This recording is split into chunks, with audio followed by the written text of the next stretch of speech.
ব্যাপার? কি হয়েছে? কিছু মনে পড়ছে রায় সাহেব? আশা করি ভুলে যাননি। না না, বেশি দিন আগের কথা নয়।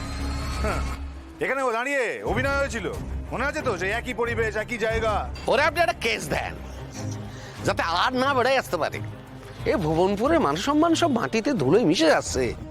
আজও সেই অভিনয় পুনরাবৃত্তি হবে, খালি পাত্রপাত্রী অদল বদল হয়ে গেছে। আচ্ছা, আপনাদের সবার উদ্দেশ্যে বলছি, ওই গাড়ির ভেতরে ওই যে মুখ লুকোচ্ছে, ওই যে ব্যক্তিটাকে নিশ্চয়ই আপনারা সবাই চেনেন। চেনেন তো? আমাদের রায় সাহেব।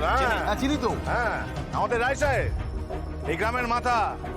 উনি যা বলেন তাই হয়। শুধু তাই নয়, মন্দিরের দরজা কখন বন্ধ হবে, কখন খোলা হবে, সেটা উনি ঠিক করে দেন। তাহলে আমাদের তো এইটুকু জানার অধিকার আছে। এত সহজে ওনাকে নিয়ে যেতে দেব না। না, কখনোই না। আগে জানবো, তারপরে তো। ঠিক, একদম ঠিক, ঠিক কথা বলেছিস।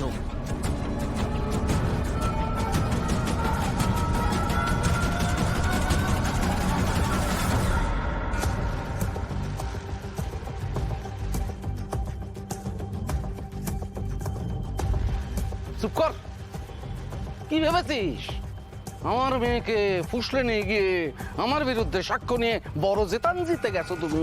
হ্যাঁ, আর জিতের হিসেব আমি করি না রায় সাহেব, ওটা আপনি করেন। আর হলো বাকি পারুর কথা। পারু তো আমার স্ত্রী, তার মন থেকে আমাকে সরিয়ে দেবেন, কিসের জিত বলুন তো? আচ্ছা সংসার দত্ত, আপনার বাড়িতে আয়না আছে, ওই আয়নার সামনে দাঁড়াবেন, দাঁড়িয়ে একটা কথা জিজ্ঞেস করবেন, আমি কি পারু যোগ্য স্বামী? দেখবেন উত্তর পেয়ে গেছে। আচ্ছা, কোন বাপ চায় একটা স্কুল পর্যন্ত পাশ করেনি, হ্যাঁ, যাতে নুন আনতে পান্তা ফুরায়, সে একটা হার হাবাতে ছেলের সঙ্গে নিজের মেয়ে বিয়ে দিতে? আমিও বাপ হিসেবে চাইনি। এখন মেয়ে আমার বিরুদ্ধে সাক্ষ্য দিয়ে আমারে জেলে পাঠাতে চায়। ঠিক আছে, যাবো, জেলে যাবো, কোনো অসুবিধা নেই তাতে। কিন্তু একটা কথা বলে চাই, বাপ হিসেবে আমার মেয়ের প্রতি যে কর্তব্য, সে কর্তব্য আমি পালন করেছি, এইটা ভেবে আমার বুকটা ভরে যাবে। না বাবা,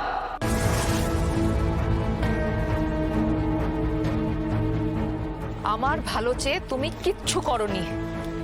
যা করেছো নিজের অহংকারের জন্য করেছো, নিজের প্রতিশোধের জন্য করেছো।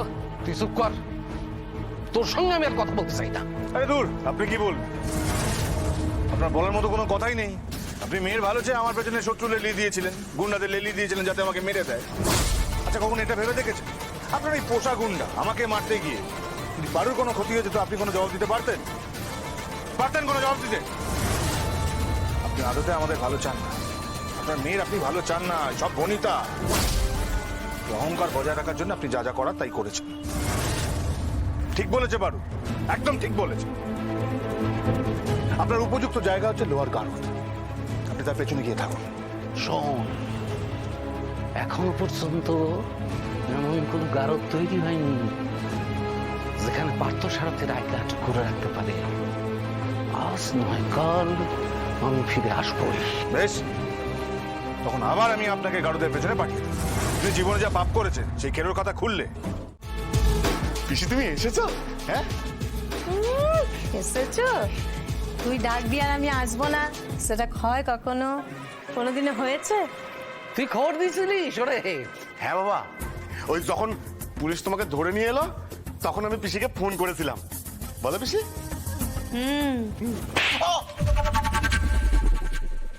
তুই থাকতে তোর বাবাকে এখানে আসতে হলো কেন?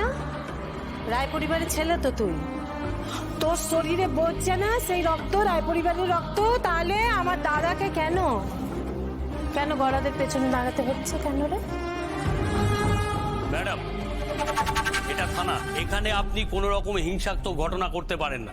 ওই দেখো, আমি আমার ভাইপোটাকে একটুখানি আদর করব, আপনি ভালোবাসা, হিংসে, তারপরে কি বলে জিহাংসা, যা ইচ্ছা বলতে পারেন, কিন্তু আপনি তো বাধা দেবার কেউ নন। এটা আপনার আদর? জিজ্ঞেস করুন ওকে, এটা কি ছিল? আদর আদর আদর আদর। শুনলেন তো? শুনলেন, আপনি আপনার কাজটা মন দিয়ে করুন, আমি আমার কাজটা করি। ভাইপো,